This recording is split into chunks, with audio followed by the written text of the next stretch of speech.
Hello and welcome to Rooted in You, a short retreat back to you and back to what matters most.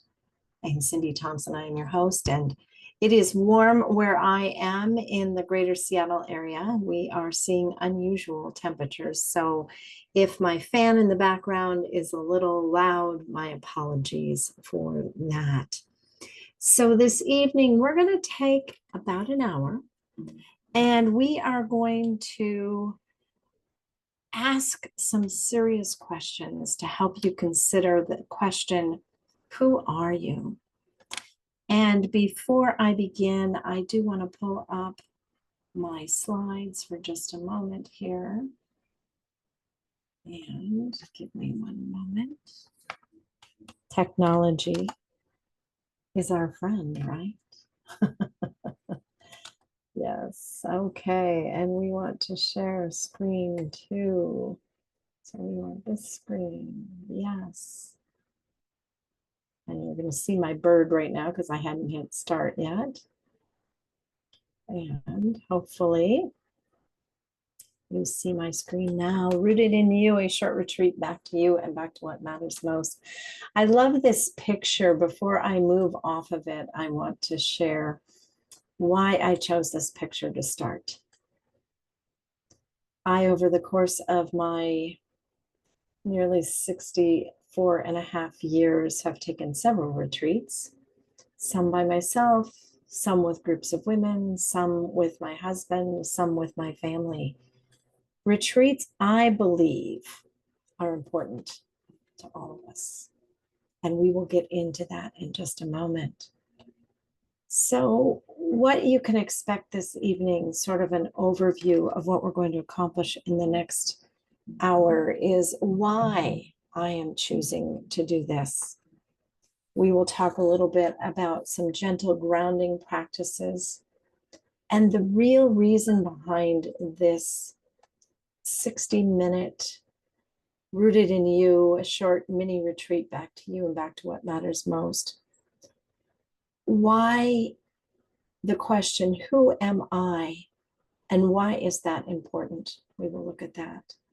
Then I will offer you some micro retreat practices that you can take away from here and hopefully integrate into your own life. And then putting this back into your life. Why is this important? Why would you want? And then I will finish up with ways for you to continue. Let's just take a look at the pictures on this slide for just a moment. It is my belief that life is 10% what happens to us and 90% how we react. The other little quote I have on there from Brandy L. Bates. Drama does not just walk into our lives either. We create it, invite it, or associate with it. I think that pairs nicely with that life is 10% of what happens to you and 90% how we react. So let us begin with my why for this evening. This is a picture from a trip that my husband and I took in the summer of 2016, in fact, July. And this is looking towards Bow Lake or Bow Lake, depending upon your perspective. And it was at this moment in time I found myself rooted in place and unable to walk, and not in a comfortable way. The short story is, when I was growing up, I envisioned myself traveling to New York and being a professional actor.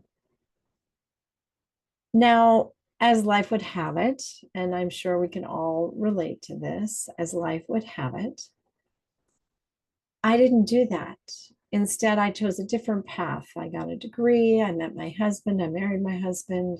We traveled so that he could get his graduate degree, his PhD, and then we began having kids. And it wasn't until then we began having kids that I actually imagined potentially doing theater again.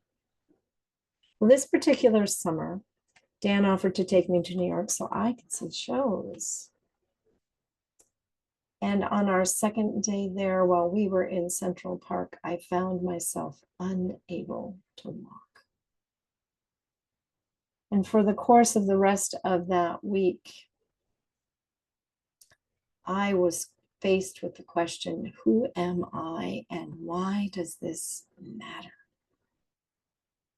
What transpired several years later is I began writing my memoir and really looking at these questions and realized that in the work that I do with primarily women, but men and women and couples with my husband, that question of who am I and why is this important becomes instrumental in having good quality lives.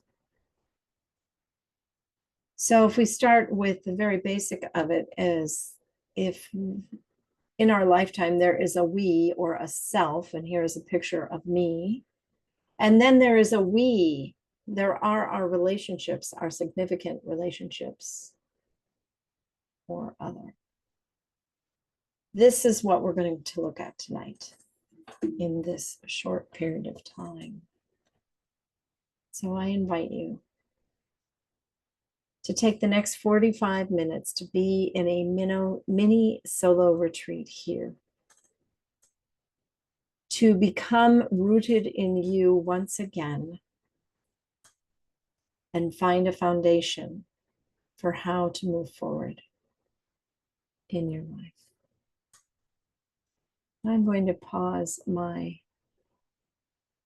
slides for just a moment so that we can do a short grounding exercise so that we can arrive here in this moment.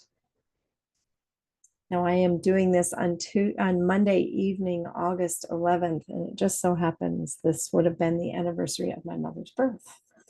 And my mother passed away a year after that trip to New York. Now, my mother was born and raised in New York.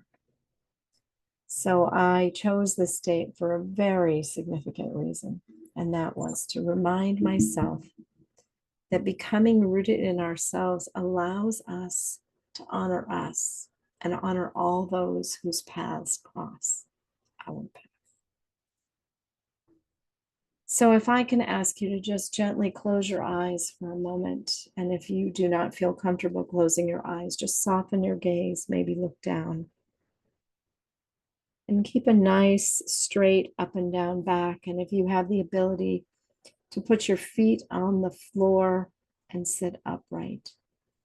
And if you have shoes and socks on, take those shoes and socks off and get grounded to the floor below you.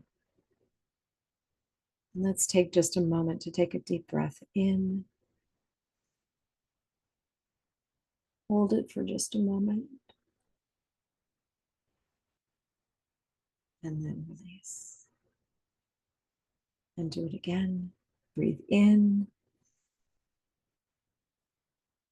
Hold. And release. This time as you breathe in, I want you to count to 5. Breathing in on 1, 2, 3, 4, 5. Hold for 3. 1, 2, 3. And let out to 8. 1, 2, 3, 4, 5, 6, 7. This time I'd like you to put one hand on your belly, right or left, does not matter to me, and put the other hand on your heart area. And again, breathe in, hold, and release. Now just take a moment and find a nice gentle breathing pattern for yourself.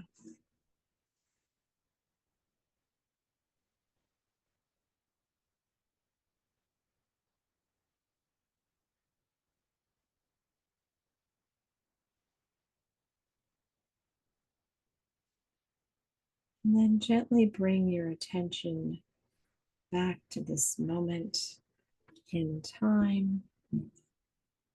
And I will go back to sharing my slides.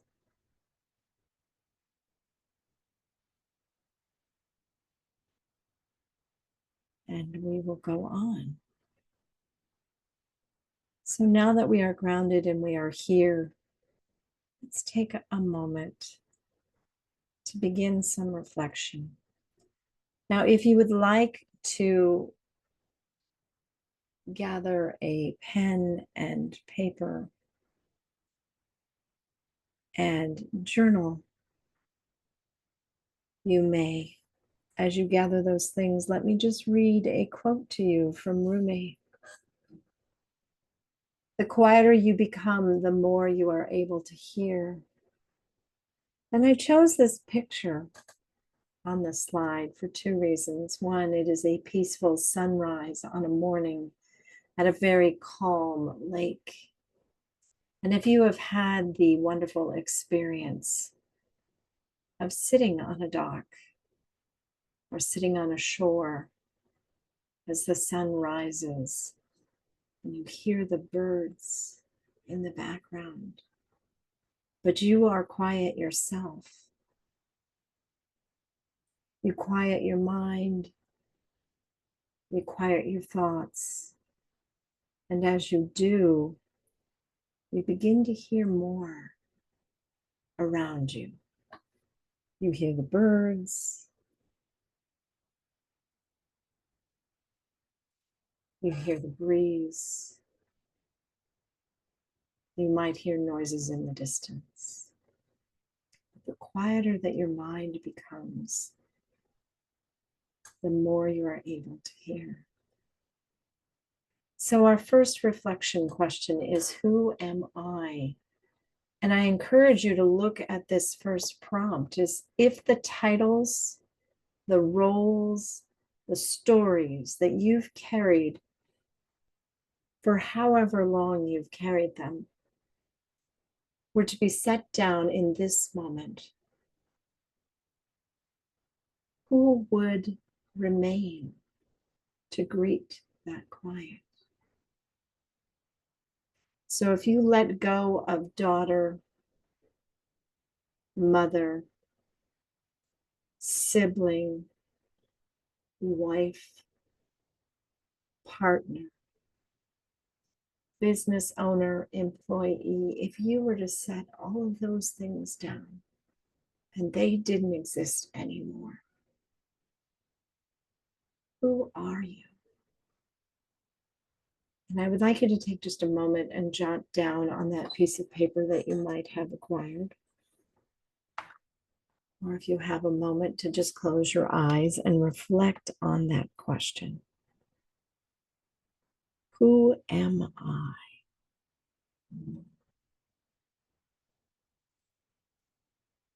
And we'll take just a minute or two.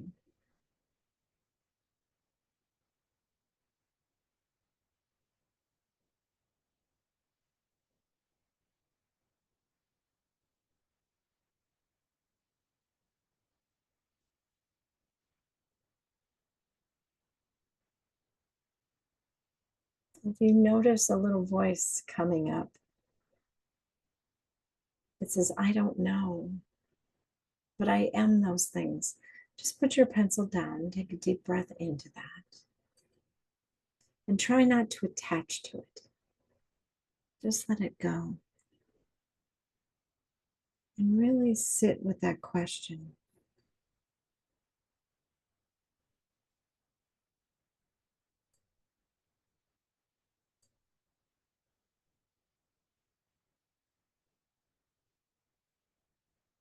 Great. Let's look at the next question about who am I? What part of you has been present through every season of your life, unchanged by circumstance?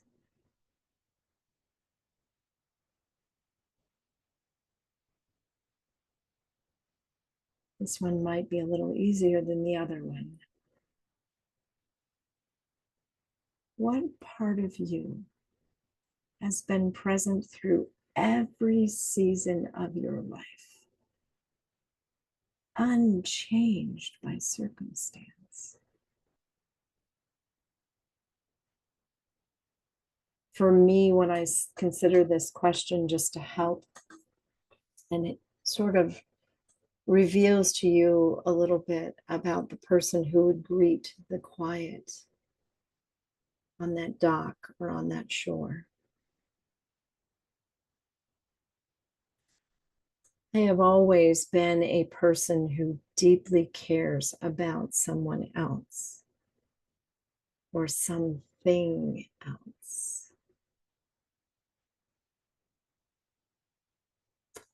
I have been the kind of person that has found the person who has felt they didn't have a voice or felt like they were less than, and I have helped raise them up. That is the part of me that's present through every season of my life, unchanged by circumstance. I was that person in my family of origin. I was that person in the school that I went to. I was that person sitting on the dock, just watching the world go by.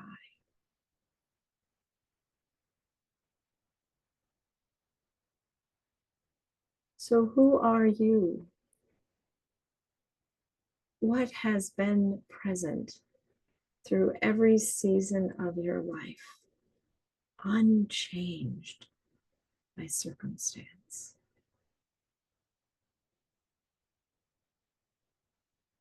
And as you jot down those things that come to mind, how does that relate to the first question? If your titles and roles and stories that you carry about who you are were set down for a moment, who is left to greet? Just take a moment to consider that.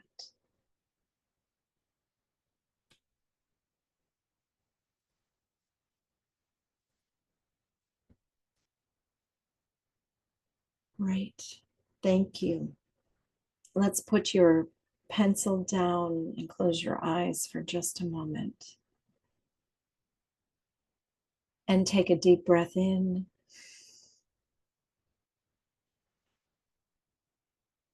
And release. If your eyes are still closed, let me share a quote from Kahlil Gibran. There are spaces in your togetherness where you sing and dance together with others and are joyous. But you each one are still alone. Gently open your eyes. That is my interpretation of this quote from Kahlil Gibran. That says, let there be spaces in your togetherness. Sing and dance together and be joyous, but let each one of you be alone. What does that mean, even? What does that mean?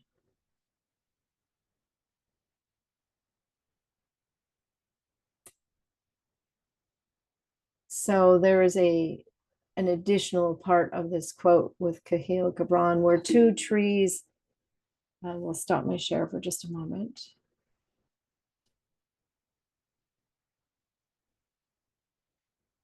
Where Kahlil is discussing how a cypress and an oak can be together, rooted together in the same forest. And at some point in time, they find themselves intertwining in their roots or in their branches. I believe that is true for all of us. where if we are with another person, whether it is our family of origin, maybe it is our significant other, maybe it is our children, maybe it is a good friend. But when we are journeying together and we come close enough, we begin to become connected, either by root or by branches. And we share and sway in the wind together. We support each other in the strong winds, and we help take some of the burden of that wind that comes to us and allow the other to be supported. So as we move on to the next part of our time together this evening,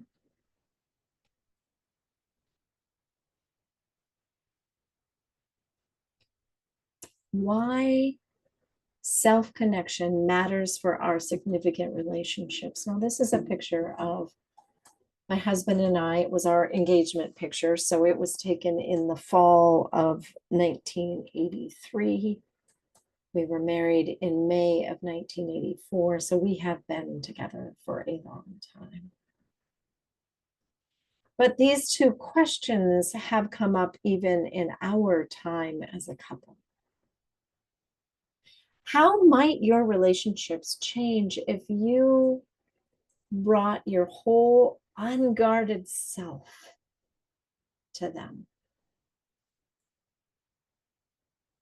So, considering that question, I want you to think about the most important relationship that you have in your life. It could be with a significant other. It could be with a friend. It could be with a child. It could be with a parent. It could be with someone completely different, a mentor, someone that you really look up to. And the question is, how might your relationship change if you brought your whole unguarded self to them? That means you'll share everything. You'll share the moments in time that it doesn't feel good to share. You feel embarrassed. That word should comes up. Maybe even the word could comes up. If I only could share this about me with you, should I share this with you? If those things have ever come up, that means you are guarding yourself with that other person. So the question is, what would happen if you were to bring your whole unguarded self to that relationship?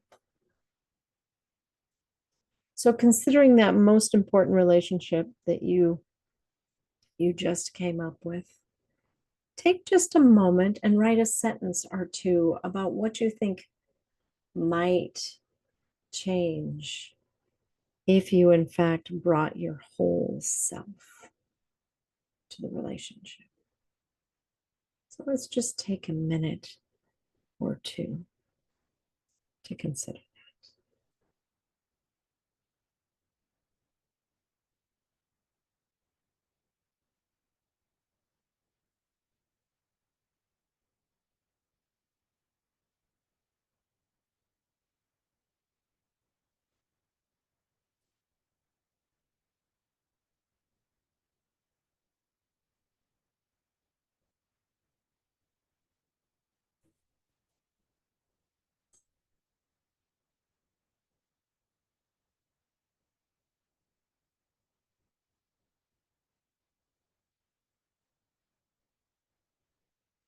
Again, try not to judge what you are writing. Just take it for what it is. Let it roll off of you.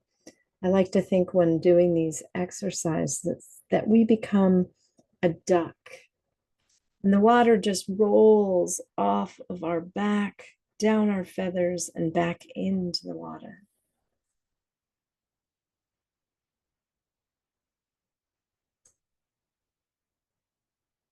And now let's go on to the second question is, when you return to yourself after time apart, what deep truth do you bring back to share? And this,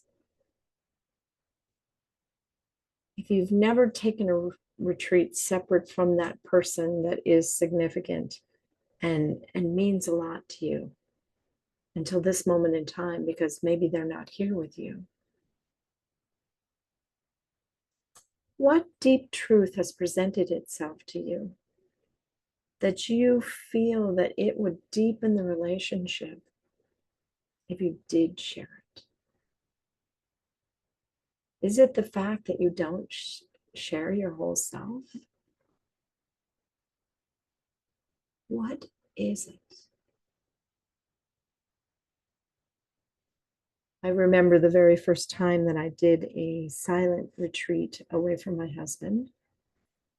It was in a completely different city.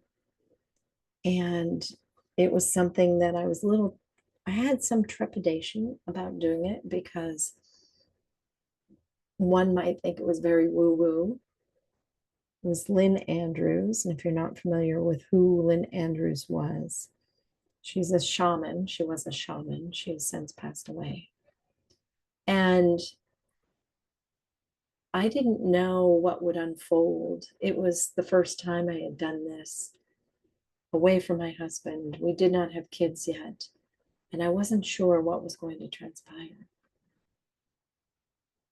What I learned when I was away from Dan, in that moment in time, the deep truth that I discovered is quiet alone time allows me to be more present in the time we are together. And in our nearly 44 years together, in our 41 plus years as a married couple, and in our 30 plus years as parents, we both know that I am better if I have my alone time. But the first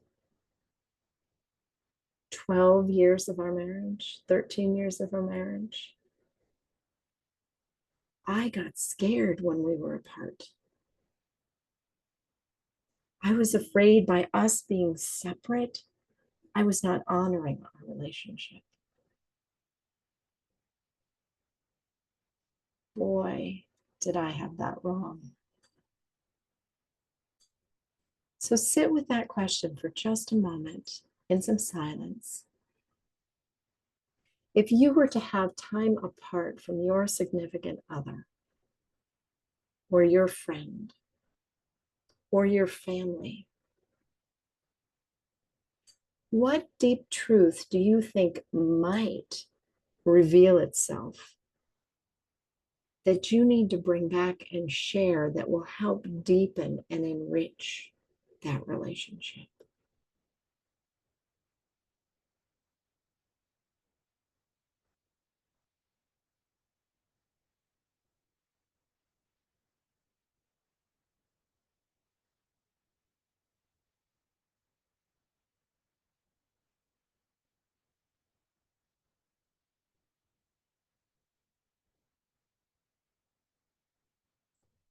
As you start to think about that, the answers to the first question might reveal themselves.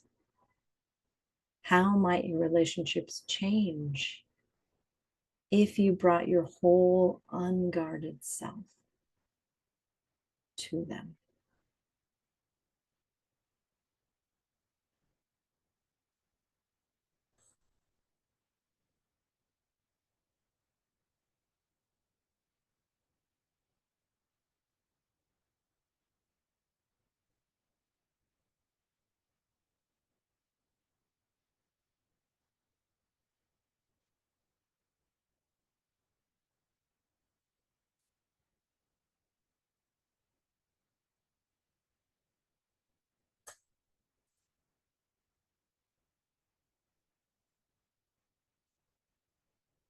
As you finish that one, gently close your eyes again and take a deep breath in and try and relieve whatever might be stirring up for you right now.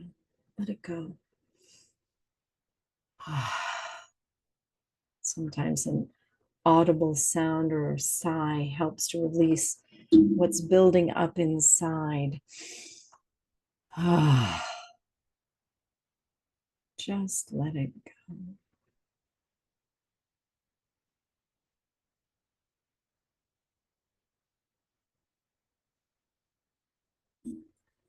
Great. And then bring yourselves back to the present moment. And let's consider Buddha for a moment. Peace comes from within. Do not seek it without. I found this quote to be so profound.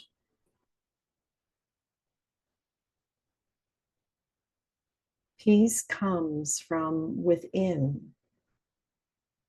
Do not seek it without.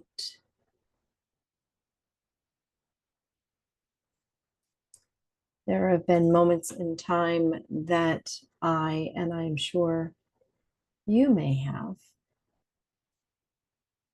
spun your wheels faster and faster and faster and tried to stay occupied and tried to go outside of yourself in order to find the peace and calm and quiet. I know, because I have done that. Even when I know better, I have done that.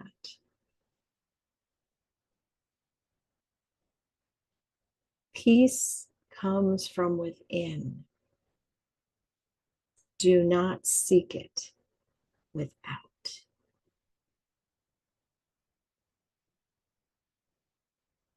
Take a moment to just think about a time when perhaps you were seeking peace outside of yourself.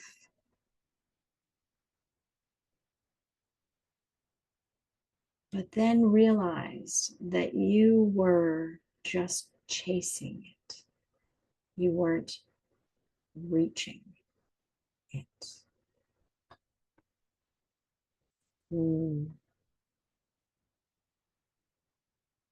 Yes.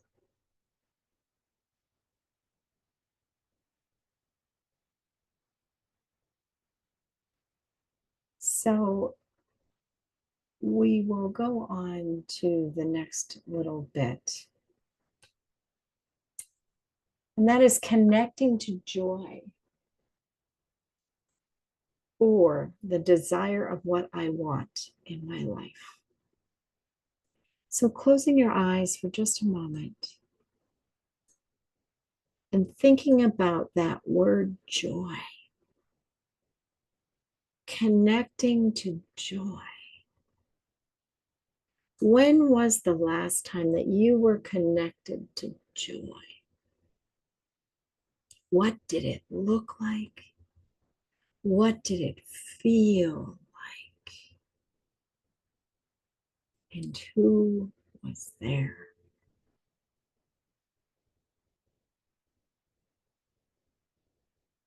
How about the last time that you desired for something in your life and you went for it? Who did you tell? How did you go about getting it?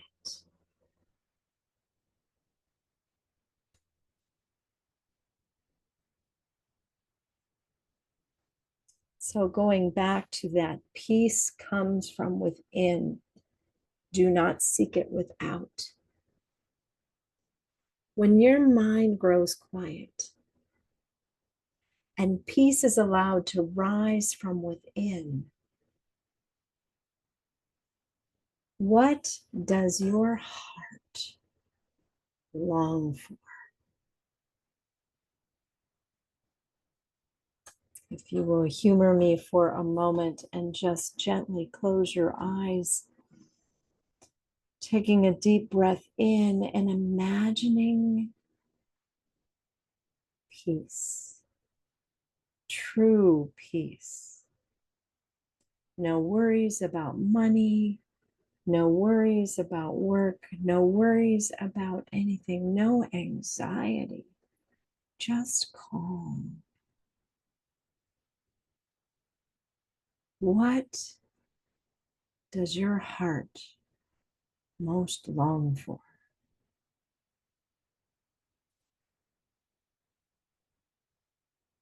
There may be a little niggling of, I don't know. I've never felt that way. Or, it's been so long, I don't know anymore. Hmm.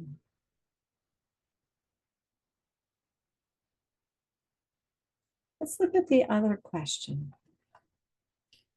What activities or moments make you lose all sense of time?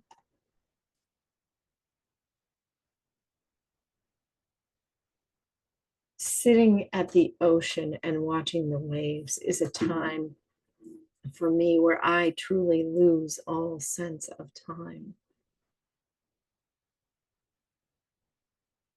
I notice when I consider that, I realize that that is a moment that my mind is quiet and peace rises, and my heart longs to stay.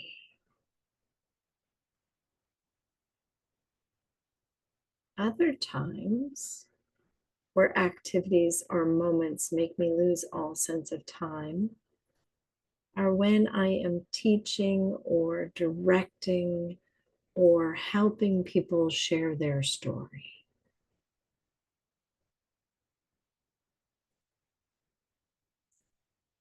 And I have invited more of that by changing my career to become what I am, and by directing 2 or 3 plays a year where I have the opportunity to teach people how to share stories, stories that make an impact, that help them see themselves. So my question to you is, what activities or moments make you lose all sense of time?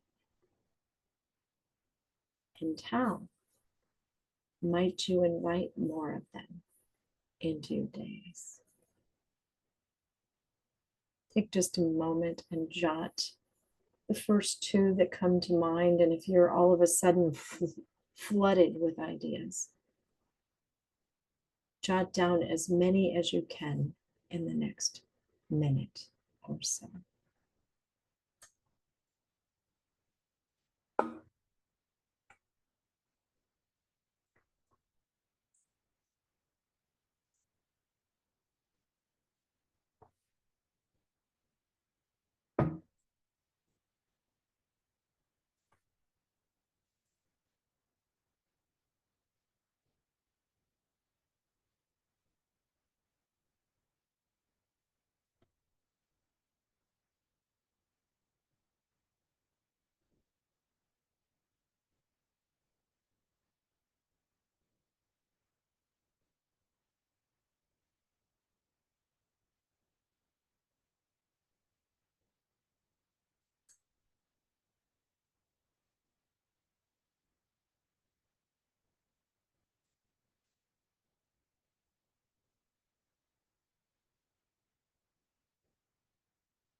Great. So we are nearing the end of our time together. And I want to share with you that there are many people, from Rumi and Kahlil Gibran and Buddha. There are modern day people, some of whom you may know, and some of whom you may not know, but I'm going to highlight 3 that I appreciate, I am grateful for. Their wisdom and in their sharing of their wisdom in our world. Ellen Burstyn, actress. What a lovely surprise to finally discover how unlonely being alone can be. And Oprah Winfrey. Alone time is when I distance myself from the voices of the world so I can hear my own. Oprah. She quite often has a lot to share. Some of us agree with what she shares and some do not. And that is okay. The next person, I took on a role of leadership for a nonprofit organization, and I was really trying to figure out how to share boldly with the group and to inspire shifts and changes and ownership of opinions. And I dove headfirst into Brene Brown and her perspective on this is from her book, Braving the Wilderness. Belonging so fully to yourself that you're willing to stand alone in a wilderness, the bravest and most sacred place you will ever stand. What I appreciate about Brene, and is also identified on this particular slide, is her insight on vulnerability and courage, and how we need to have both vulnerability and courage to express who we are and what we need and desire in order to belong. And what I find very interesting is many of us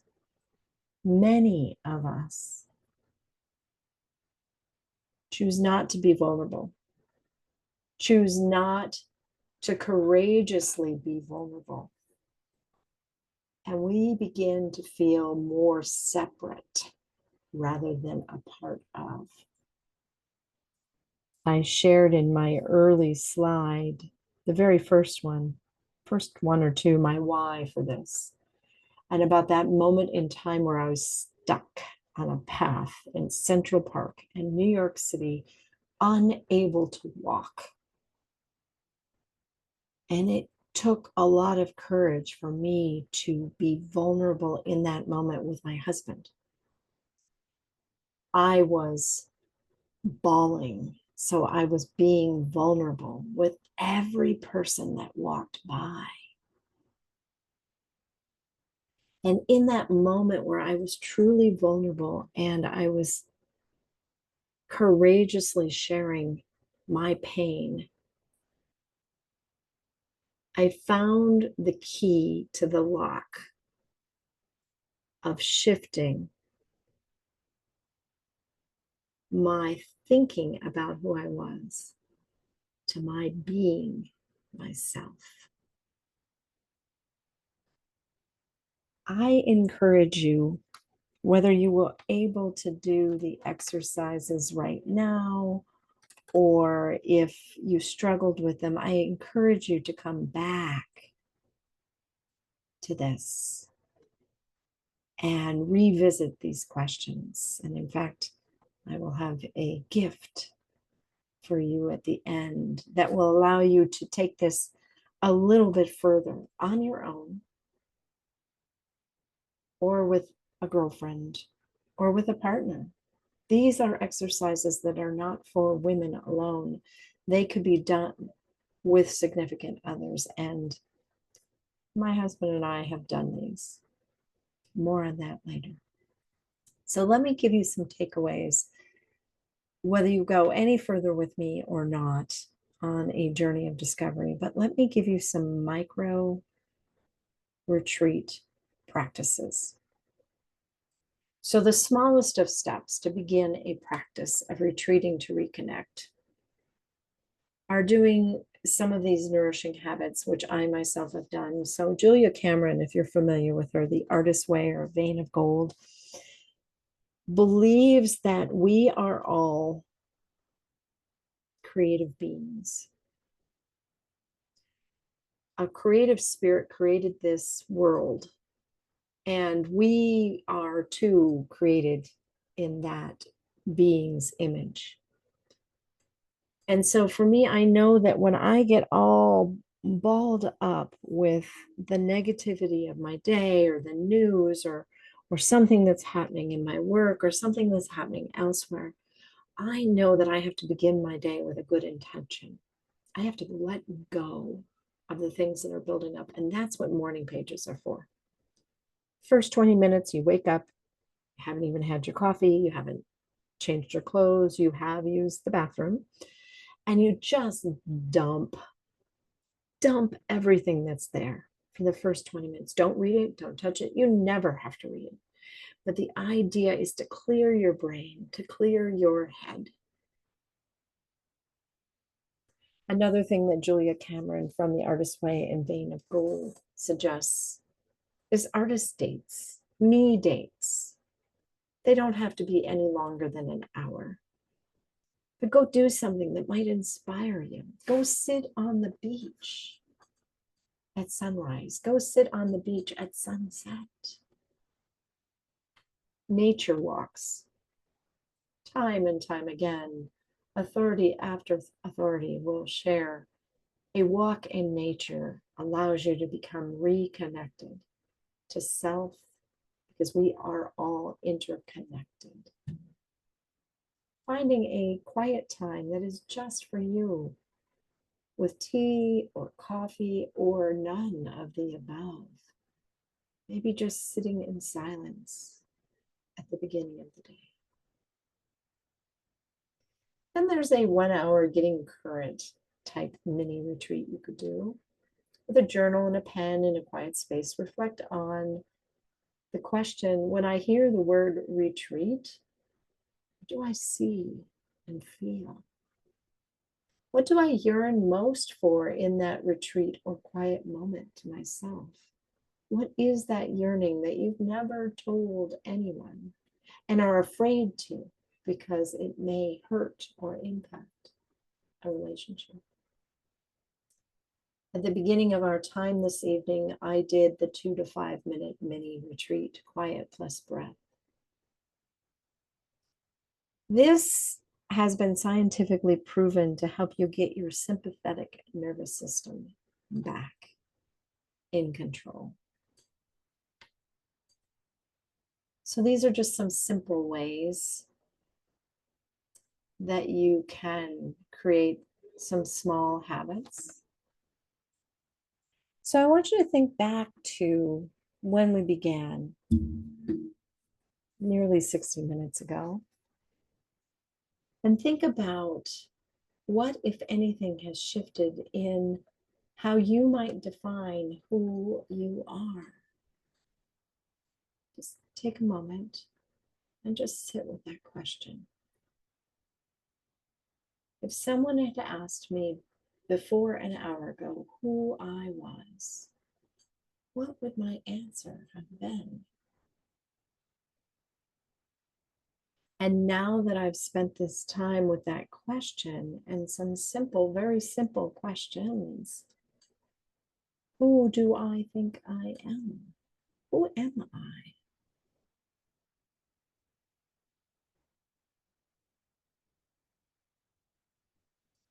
Has your belief or perspective shifted around what it means to be a self in relationship to others?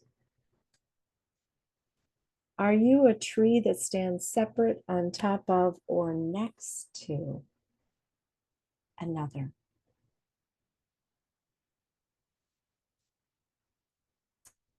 If you had to make a big decision in your life about your career or about a passion project or about something in your relationships, any relationship,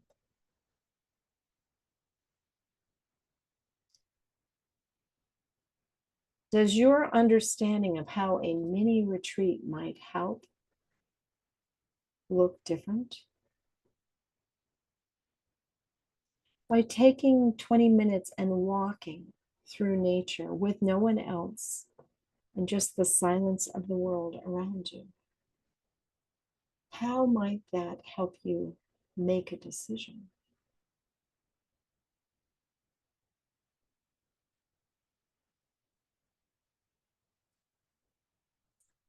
Before I share my last slide with you,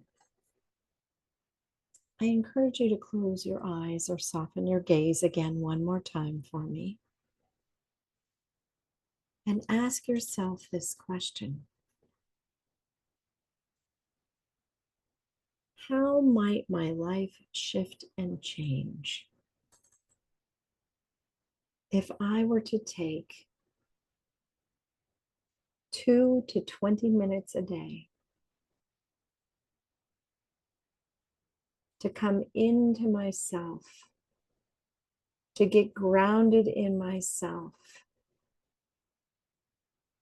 How might that change my relationships?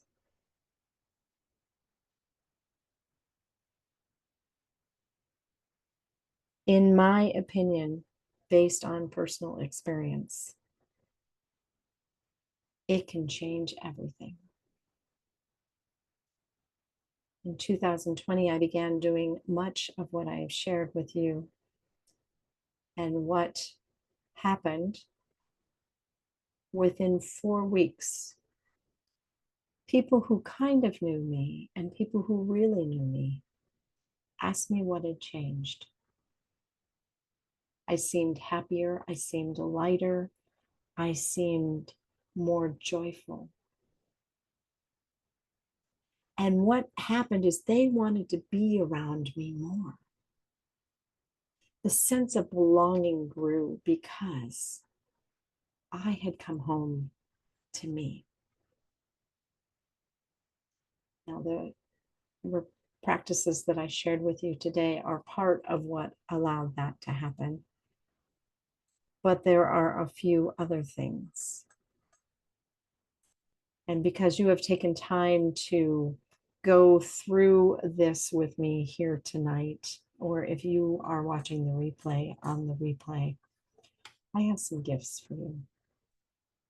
There's nothing you have to do, particularly in order to get these gifts. So the first one is I have a Rooted in You reflection journal. 7 prompts, one for the next 7 days, that will allow you to come deeper and deeper into rooting, ROOTED, in yourself, becoming rooted in you. I also have a weekly blog and a weekly podcast that addresses these as well. Last Friday, the 8th, I think that was the 8th of August, my husband and I were on it, and we were talking about all of this in relationship to being in a significant relationship, specifically ours, and how one could develop an extraordinary relationship by being rooted, by being energized and re-energized and revitalized and renewed, so that as a couple, you can rise up and up level the deepening of that relationship. So, and if this has touched on something in you tonight that you're like, oh, this is a good start, but I need way more than this, because I feel burnt out, I feel stuck, I feel overwhelmed, then I offer a 30-minute clarity call where we will look at the biggest issue for you and unpack that. Give you 1 or 2 additional tips that you can take away from that 30-minute call that you can begin to unwind. If we both discover that that's not enough for you and you need more, there are opportunities to work with me. So if you are watching this on YouTube, you will find the links to all of these with the show notes. Or if you are watching this somewhere else or a friend has shared this with you, if you send me an email at Coach Cindy, CYNDI, at Cindy, CYNDI, THOMSEN.net, then I will send you the links for all of those. With regards to the journal, the link will take you to a landing page where it will remind you what that self-care journal is. If you'll give me your email address and click the link, you'll immediately get the journal. There will be one or two more emails that I'll send after that that will be supporting for you. And it will put you on my email list, but you can always unsubscribe if you find that what I'm offering is not of value to you. I wish you well on your journey to becoming rooted in yourself. I know that when you begin this work, things start to feel a little uncomfortable because growth can be uncomfortable. I know. I've been there. And it is my deepest desire to help others come home to themselves, become rooted, become revitalized in their lives, and to rise to a new level of understanding and being a human, belonging with others. I wish you well and thank you for being with me. Have a wonderful evening.